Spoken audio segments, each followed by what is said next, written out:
وَوَصَّيْنَا الْإِنسَانَ بِوَالِدَيْهِ۔ اب ایک مسئلہ اور تھا عملی، جو لوگ ایمان لائے تھے نوجوان تھے، جو ان میں سے نوجوان تھے، اب ان کے لیے مسئلہ یہ ہو گیا کہ والدین کہہ رہے ہیں ہمارے حقوق ہیں تمہارے اوپر، ہم نے تمہیں پالا پوسا ہے، لہذا ہمارا حکم مانو۔ ہم کہتے ہیں کہ محمد سے تم اپنا تعلق توڑ لو، چھوڑو اس کو، دین کو، کیوں اس میں لگے ہوئے ہو؟ آخر تم ہماری اولاد ہو، ہم نے تمہیں پالا۔ خاص طور پہ ماں، حضرت سعد بن ابی وقاص کی والدہ، والد تو فوت ہو چکے تھے لیکن والدہ جو ہے اس نے بڑے ناز و نام میں پالا تھا۔ اب اس کے بعد اس نے جو ہے مرن برت رکھ لیا اس عورت نے، ماں جو تھی حضرت سعد بن ابی وقاص کی، اگر سعد اپنے باپ کے دین میں واپس نہیں آتا تو میں اپنے آپ کو ہلاک کر دوں گی، مر جاؤں گی، نہ کچھ کھاؤں گی نہ پیوں گی۔ اب دیکھیے اس نوجوان، سلیم الفطرت نوجوان جو ایمان لایا ہے محمد صلی اللہ علیہ وسلم، بہرحال وہ ایک شریف انسان ہے، نوجوان ہے، ماں کی یہ حالت دیکھ رہا ہے تو کتنے بڑے امتحان سے دوچار ہو گیا۔ تو مسئلہ پیدا ہوا کہ ان معاملات میں کیا کیا جائے۔ ایک والدین کے جو احسانات ہیں وہ اپنی جگہ ہیں، والدین کے ساتھ حسن سلوک خود قرآن مجید میں 4 جگہ میں نوٹ کرا آیا ہوں۔ اللہ کے حق کے فوراً بعد والدین کا حق ہے۔ تو اب عملی سوال یہ ہے کہ جہاں یہ دونوں حق ٹکرا جائیں، والدین جو ہے شرک کا حکم دے رہے ہو، والدین دین کے خلاف حکم دے رہے ہو، تو کیا کریں؟ فرمایا وَوَصَّيْنَا الْإِنسَانَ بِوَالِدَيْهِ، ہم نے وصیت کی ہے انسان کو اس کے والدین کے بارے میں، حسن سلوک کی وصیت ہم نے کی ہے، بار بار کی ہے۔ وَإِن جَاهَدَاكَ لِتُشْرِكَ بِمَا لَيْسَ لَكَ بِهِ عِلْمٌ، لیکن اگر وہ تم پر دباؤ ڈالیں، تم سے جہاد کریں۔ اب دیکھیے جہاد کا لفظ یہاں مشرک والدین کے لیے آ رہا ہے، جہاد جد و جہد کرنا، کوشش کرنا، دباؤ ڈالنا۔ وَإِن جَاهَدَاكَ لِتُشْرِكَ بِمَا لَيْسَ لَكَ بِهِ عِلْمٌ، کہ میرے ساتھ تم شریک کرو اور شرک کرو میرے ساتھ، اور شریک ٹھہراؤ ایسی چیزوں کو جس کے لیے تمہارے پاس کوئی علم نہیں، فَلَا تُطِعْهُمَا، تو ان کا کہنا نہ مانو۔ گویا کہ یہاں وہ اپنی لمٹ سے ایکسیڈ کر رہے ہیں۔ اب والدین کے حقوق ہیں لیکن اللہ کے حقوق کے بعد، اللہ کے حقوق سے پہلے نہیں، اللہ کا حق فائت ہے، لہذا اس معاملے میں اللہ کا دین ہے، اللہ کا حکم وہ مقدم رہے گا، والدین کا حکم دوسرے نمبر پر ہوگا۔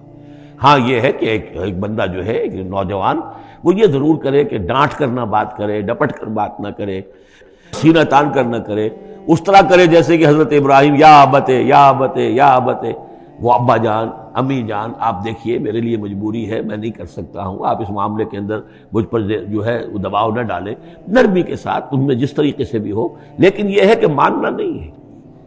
یہ بات اور مزید کھل کر آئے گی سورہ لقمان میں۔ وَإِن جَاهَدَاكَ لِتُشْرِكَ بِمَا لَيْسَ لَكَ بِهِ عِلْمٌ فَلَا تُطِعْهُمَا، تو ان دونوں کا کہنا مت مان۔ إِلَيَّ مَرْجِعُكُمْ، میری ہی طرف تمہیں لوٹ کر آنا ہے، فَأُنَبِّئُكُم بِمَا كُنتُمْ تَعْمَلُونَ، اور پھر میں تمہیں بتا دوں گا، جتلا دوں گا جو کچھ کہ تم کرتے رہے تھے۔ اب یہاں بھی ایک مسئلہ پیدا ہوتا ہے کہ یہ لوگ اپنے گھر والوں سے کٹ رہے ہیں، والدین سے کٹ رہے ہیں، بھائی سے جدا ہو رہے ہیں۔ اب یہ عتبہ ابن ربیعہ جو بہت بڑا سردار تھا، ان کے بڑے بیٹے جو ہے حذیفہ ابن عتبہ، وہ ایمان لے آئے، اور چھوٹا بھائی وہ تھا کہ جو میدان میں گیا، میدان جنگ میں باپ کے ساتھ غزوہ بدر میں، جو پہلے جو 3 جو ہے واصل جہنم ہوئے وہ بھی تھا، ولید بن عتبہ غالباً نام تھا اس کا۔ تو بھائی سے جدا ہو رہا ہے، رشتہ داروں سے اب کٹ گئے ہیں، والدین سے گھر نکال دیے گئے ہیں، تو اب ان میں جو ان کے دل زخمی ہیں، ان زخمی دلوں پہ مرہم کیا رکھا جا رہا ہے؟ وہ یہ ہے کہ تم صرف کٹے ہی نہیں ہو، جڑے بھی تو ہو۔ اب تم محمد سے جڑ گئے ہو، اب تم ابو بکر سے جڑ گئے ہو، اب تم یہ جو اہل ایمان کا طبقہ ہے، اب ایک نئی برادری وجود میں آ رہی ہے، یہ تمہارے اصل بھائی ہیں، یہ تمہارے جو دین کے اندر بھائی ہیں، جو نظریاتی بھائی ہیں، جو ہم مقصد بھائی ہیں، یہ ہے تمہارے اصل اب عزیز۔ تو اللہ تعالیٰ نے اگرچہ تمہیں کٹنے کا بھی حکم دے دیا ہے، لیکن یہ کہ اس نے تمہارے لیے ایک رفاقت فراہم کی ہے۔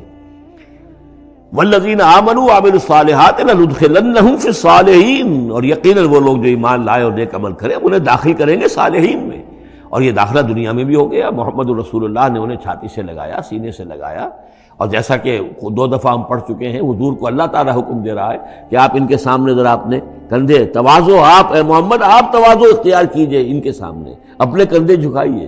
وَاخْفِضْ جَنَاحَكَ لِلْمُؤْمِنِينَ، اور وَاخْفِضْ جناحک لمن اتبعک من المؤمنین، 2 دفعہ آ چکا، سورہ ہجر میں آ چکا، سورہ طہ میں آ چکا۔